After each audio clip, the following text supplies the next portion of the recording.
Welcome to another episode of On the Road with WHCA, and this is a program that we take our cameras and we go out and about exploring the two communities that we best serve, Whitman and Hanson. Today we have decided to take our cameras to downtown Whitman to a place called Cowbells Cafe. Now, it's all the rave with folks who love good things to eat, especially if you love breakfast. This is the place to go. We're going to go inside and find out what it's all about.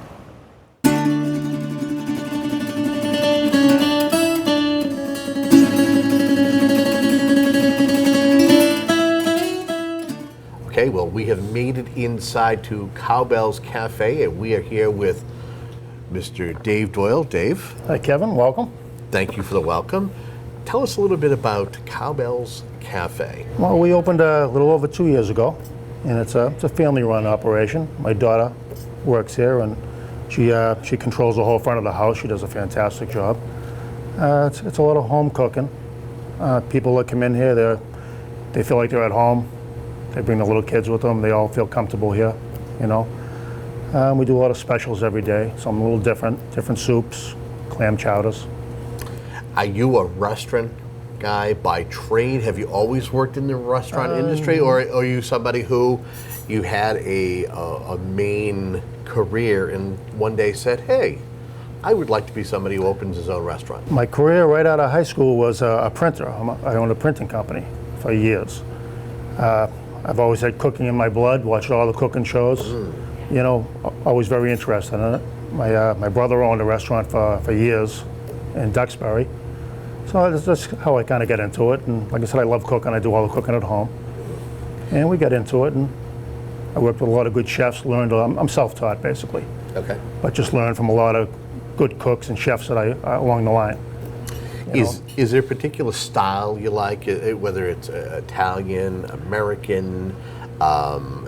Is there anything that's in your wheelhouse? I'd have to say it's kind of American, but we do a little bit of Italian stuff, some eggplant paninis and eggplant parms and a few things like that, you know. We do a little bit of seafood. Breakfast is huge. We serve breakfast all day long. You know, we're open till 3. And it's probably, on the weekend, it's 95% breakfast all day. But lunches are picking up more and more. We've got a sub-menu. You know, we don't do pizzas. What made you pick downtown Whitman? You're not the lone eatery in the corridor. What made you pick downtown Whitman? I'm from Abington, and I was looking around, and this was empty for quite a while. And I just thought it was a nice area. There's a lot of traffic around.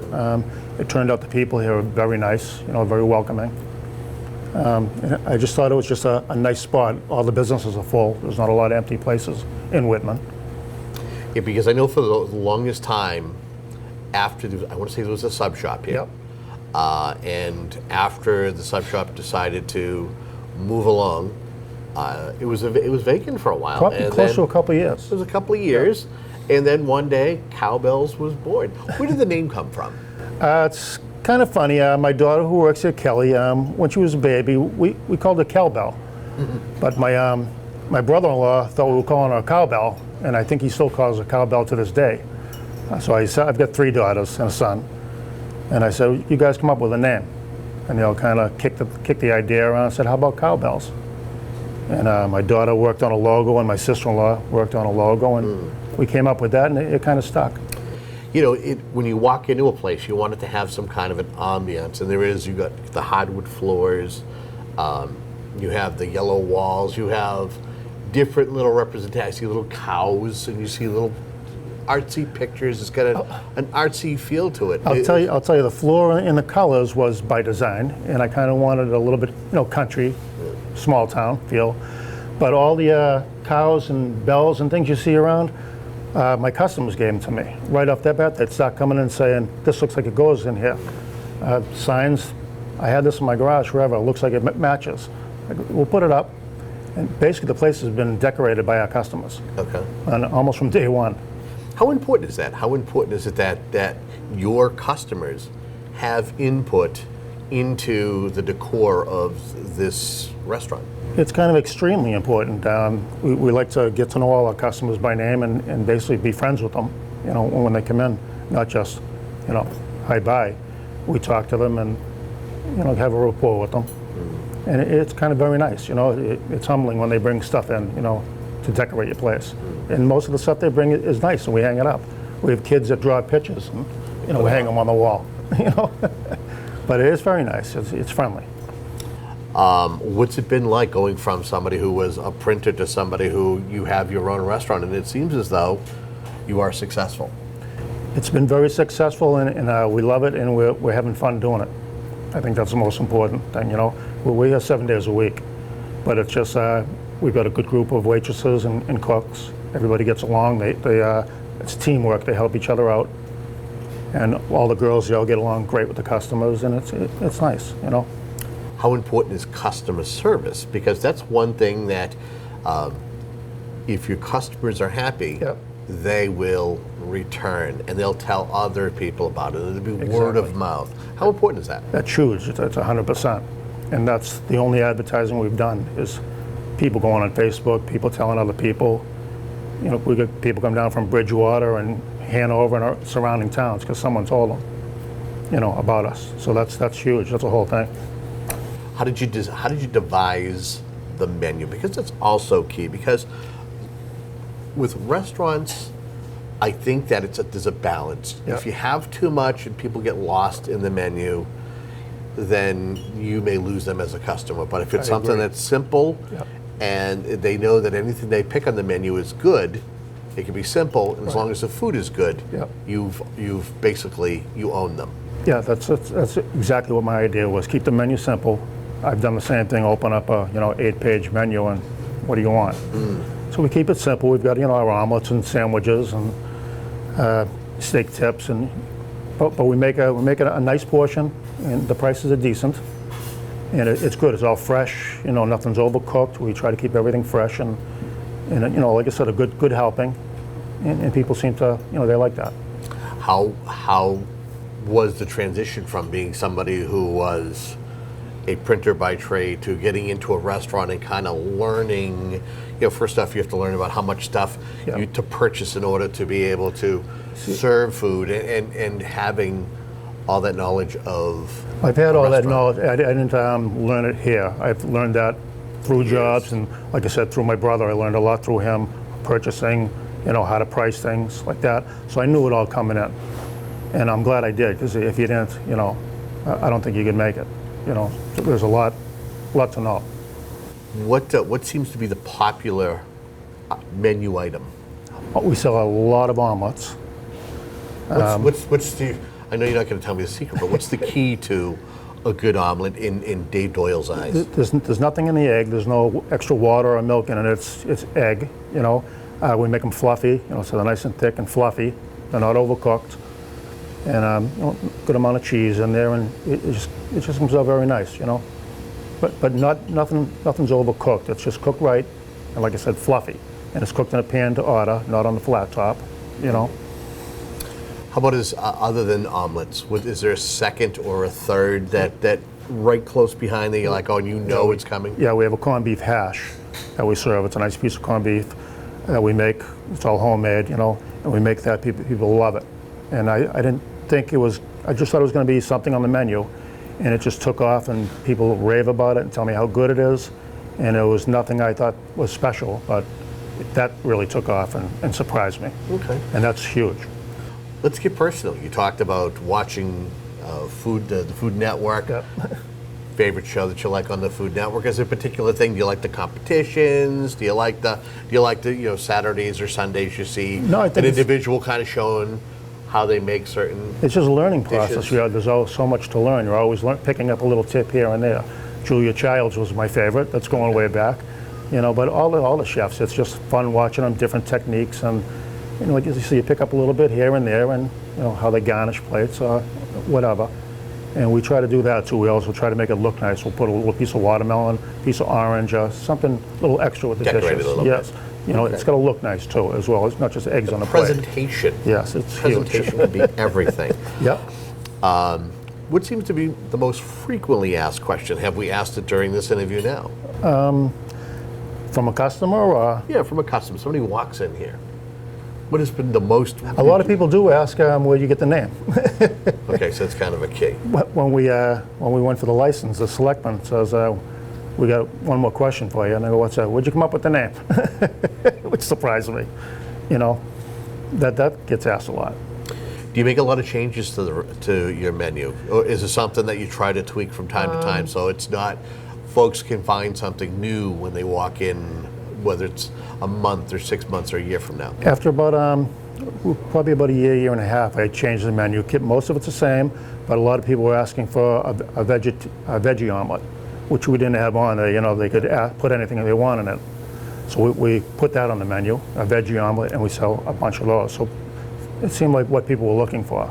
But every day we do 5 or 6 different sandwiches as a special. Okay. So every day it's basically being changed up a bit, as well as the regular menu. You know? How far ahead are you planning? I mean, do you have plans that hopefully maybe a year or two down the road you may add a couple of things to your menu, whether it's a sandwich, whether it's an entree, or is it a matter that you're taking it one day at a time? Yeah, basically it's just kind of an ongoing thing, you know.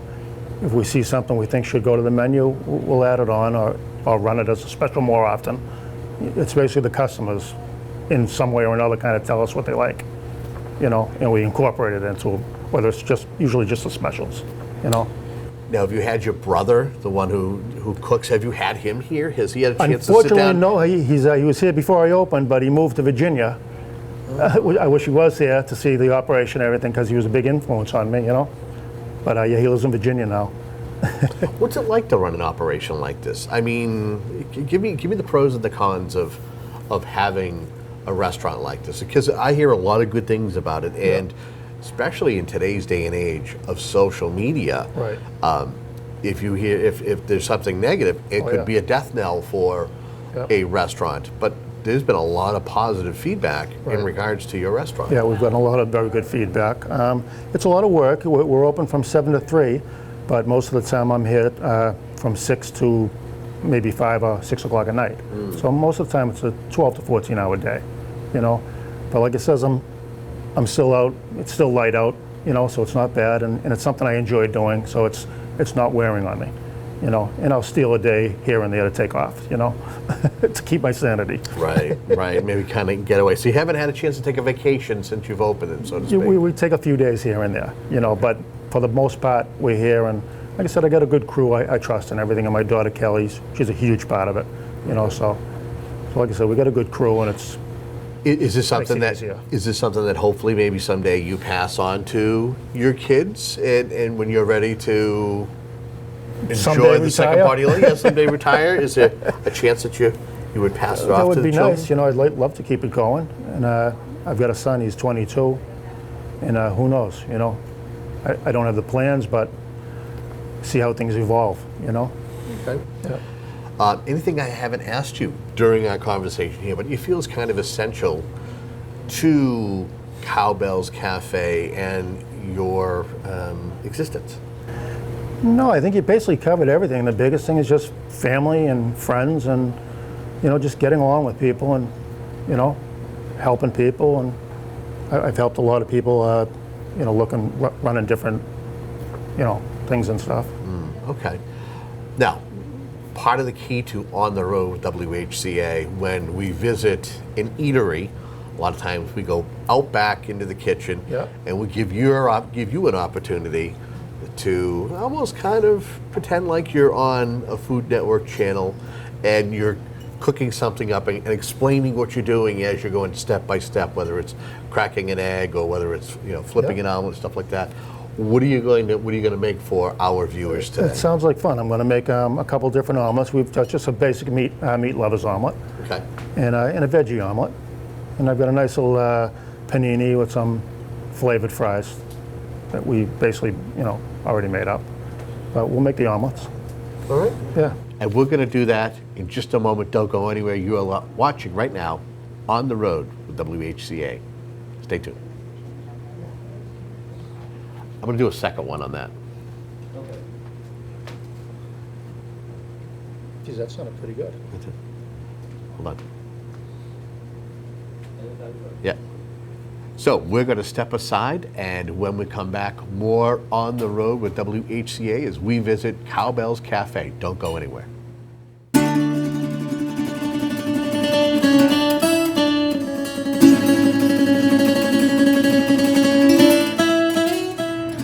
Okay, so we are now in the heart of Cowbells Cafe. We're in the kitchen. This is Dave's play area. And Dave, I'm going to step out of the way and let the camera love you and see you as you make some omelets, and then we'll try your creations right afterwards. Sounds good. All right. Awesome. So it's all yours. The floor is yours. Okay, we're going to start with a veggie omelet, which is very popular. And we start with a non-stick pan and just a little bit of butter.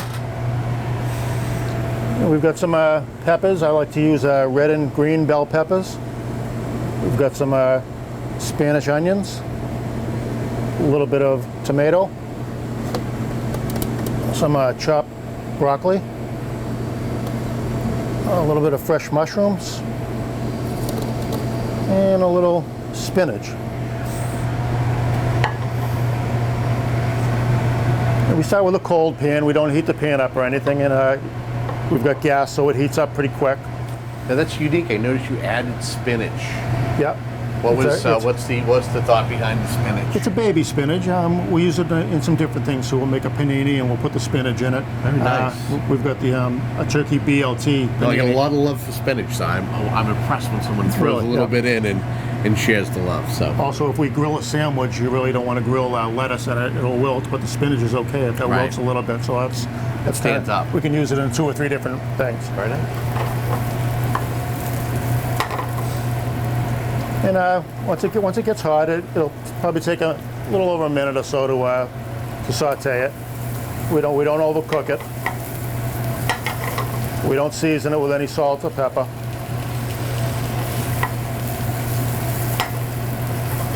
And some of the veggies might be a little al dente. And then we've got our egg. We probably put about 8 ounces of scrambled egg in there.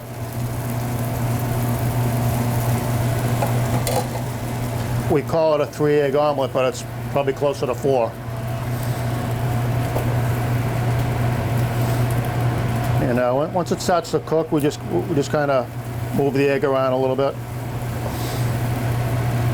If I can kind of throw a question there about eggs. Now, you a brown egg guy or maybe a large white egg guy? What kind of eggs do you look for when you're out and you're grabbing We stuff? use both. I really don't have a preference. Okay. Just curious, I didn't know if there was kind of a flavor preference. No, I use either or. Okay. But you can see it's starting to firm up a little bit, and we kind of just lift the egg up a little bit and let the egg go under there to keep cooking.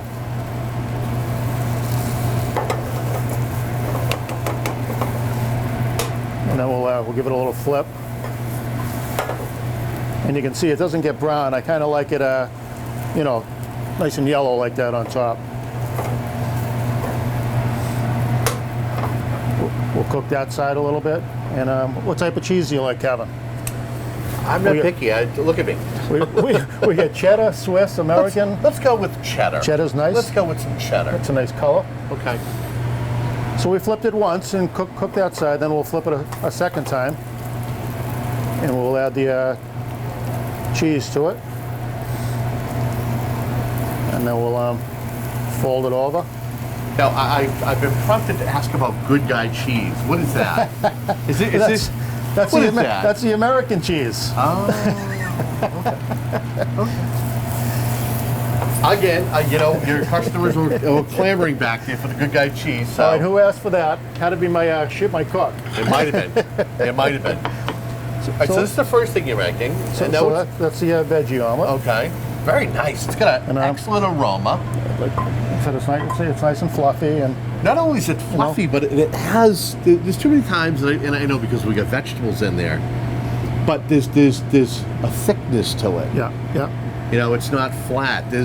You could tell. It's almost as though we're looking at a calzone. It's like an egg calzone. It kind of does look like it, doesn't it? I like that. And we'll serve that. We make these hash browns. And we'll serve that with a hash brown. This is kind of a signature hash brown here.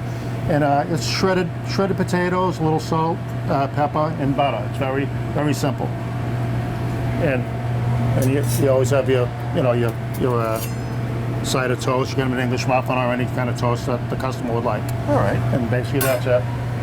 We'll throw, like I said, a little piece of garnish on there, just for nice. You know, might be a watermelon Right, so or we can just kind of get a little camera love for that, huh? What now are you going to do for us? We're going to do a hash and eggs. Like we said earlier, it's all a nice homemade corned beef hash. Okay. And just an over easy egg, I guess. Okay. Okay. All right. I'll step, as I did before, I'll step out of the way and let Dave kind of explain his magic touch. Thank you. Again, we start with the non-stick pans. These are a little smaller. These are a 6-inch pan. And we've got these all portioned out. And the corned beef is made with, we've got some red and green pepper in there, a little bit of onion, some seasonings, a little Worcestershire sauce. And we brown that up nice in the pan. We'll flip it over when it's ready, and we'll lay the eggs right on top of it. And that also gets served with a crispy hash brown and toast of the customer's choice.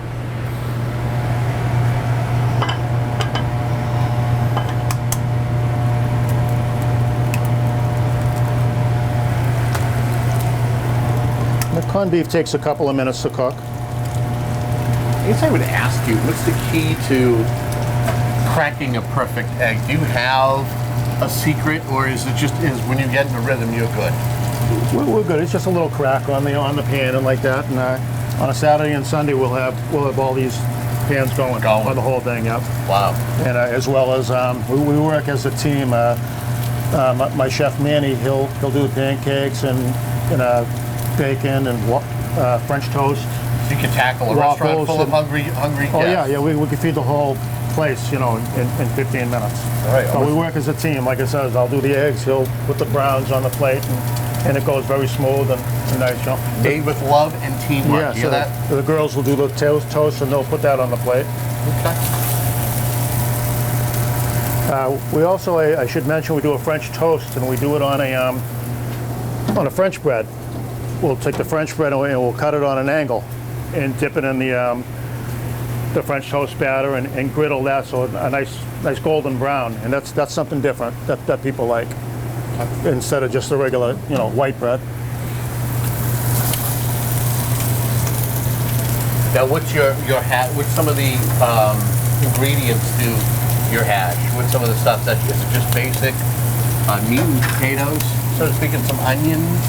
We buy the corned beef and we grind it up, and actually there is the shredded potato that we make our browns are also in there. So with the peppers, onions, the shredded potato, and seasoning. Yeah, because let folks see a little bit there. I don't know if our camera guy can see that. I also don't want to burn it either. Can you see that okay? Yeah, good, all right. Good to know, good to know. We give it a flip and we like it nice and brown like that. And the eggs, I flip these once. Hopefully this won't stick. And we like to flip it again too. It just looks better on the first side. It looks a little nicer. Very nice. And we salt up. You cook evenly cooking both sides. Yes. Yep. And we wipe out any excess butter so people aren't getting a greasy product or anything. And again, presentation is everything. Yes. Yep. And we'll put that there, and they can have them any way they want. They can have them scrambled, over easy, over medium, sunny side. And again, that goes with it. And that would be our hash and eggs. And we get a lot of good compliments on that. Okay, so we're back here. We're close to the end. Close. And what we're going to do now is Dave's going to give you an explanation of one of his specialty paninis with a side of fries and a homemade dill pickle. If you will kind of walk us through what we see here on the plate. This isn't on our regular menu, but we do try to do a different panini every day. We made this one today. It's a turkey BLT panini, and we use the fresh French bread. What we do is we grill the French bread first. We've got an herb mayo on this, sliced turkey, bacon, lettuce, tomato. He doesn't have the lettuce. We've got the spinach on this, like we talked about. We'll cut it, put it in the oven, and heat it up so everything melts nice. All the cheeses melt nice on it. And we'll top it with a little pecorino romano cheese, a little bit of parsley, fresh parsley. Okay. And this is a dill pickle we make. It's a garlic dill, and we make those in-house. We get a lot of compliments on it. People actually buy them by the quart from us. No kidding. Yeah, they love them. We've got a couple customers, they get them with their eggs for breakfast. So I know who they are when they want a pickle on their plate. You know. How about as far as the fries? It's like the fries are not just ordinary cut fries, are they? No, the French fries, we do have just a regular fry, but with our specials, we'll do some sandwich specials. We'll try to add a little flavor to the fries daily. This is a rosemary Parmesan fry. Yeah, and we'll toss them in a little bit of butter, fresh rosemary, the Parmesan cheese, a little salt and pepper, and they're very tasty.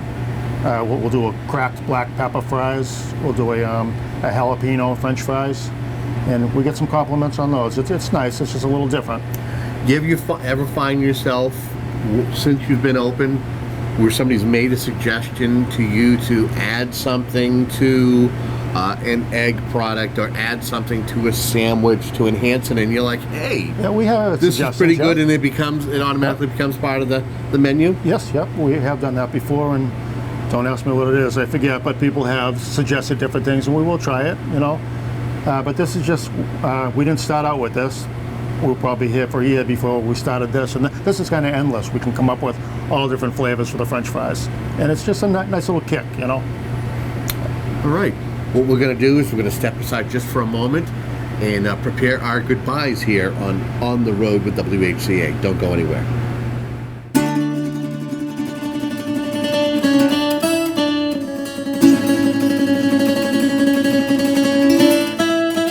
That sounds a nice little bite of the omelet, the veggie omelet. Would that be correct?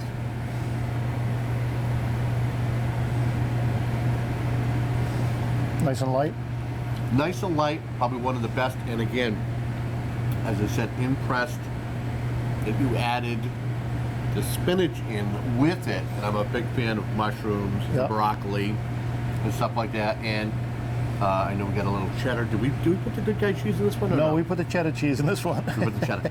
The next one we will. Anything that you want to say to the folks in regards to how they can find out more, other than visiting here? That would be the first thing you could do.